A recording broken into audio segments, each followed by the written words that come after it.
We've officially completed the first race weekend of the F1 season, so let's recap the highlights. Starting out with FP1, Ferrari came out quick and Charles topped the timing page, fueling the hopes and the delusions of all Ferrari fans everywhere. For FP2, hometown hero Oscar Piastri topped the timing page, and everyone liked that. Mercedes fueled more sandbagging conversations as they were not anywhere near the pace during FP1 and FP2, but fast forward to FP3 and George Russell set the fastest time, topping Lewis Hamilton's time by 6 tenths. This fueled the Mercedes rocket ship conversation and caused the hearts of non-Mercedes fans all over the world to sink. Also during FP3, Kimi Antonelli had a crash, leaving many to wonder if Mercedes would be able to fix his car in time for qualifying.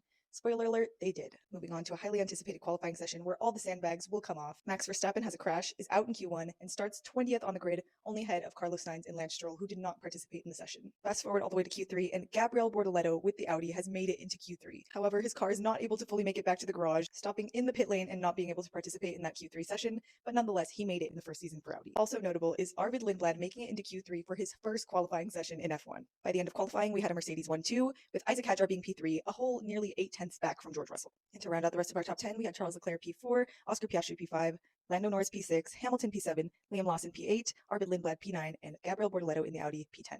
Moving on to the first Grand Prix of the season, before the race has even started, Oscar Piastri crashes on his reconnaissance lap, and his home Grand Prix is over before he even got a chance to start it. Also joining Oscar Piastri in a DNS was Nico Hülkenberg, who was not able to start the race because Audi did not have telemetry on his car. Then the 5 lights went out, Charles Leclerc went from P4 to P1, Lewis Hamilton from P7 to P3. The Ferraris are really great at that start. During the start, we also had Franco Colapinto narrowly avoiding Liam Lawson, who got away from the line very slowly, being the save of the season so far. Then we had an intense battle between Charles and George going back and forth for a couple of laps. Then Isaac Hadjar's car went kaput and he had to pull over and hop out of the car, bringing out a virtual safety car. This was the beginning of the end for the Ferraris. Nearly every team pitted under the virtual safety car, except for Ferrari. Interesting strategy choice, but not surprising. Then the Ferraris were left hoping for another safety car that could hopefully get them a free pit stop back to the lead. However, when that safety car did come from Valtteri Bottas, he was pulled over near the pit lane. A couple of cars like Max Verstappen and I believe Arvid Lindblad were able to pit successfully under that virtual safety car. However, by the time Ferrari had got around to the pit lane entrance, the pit lane was closed to remove Valtteri's vehicle.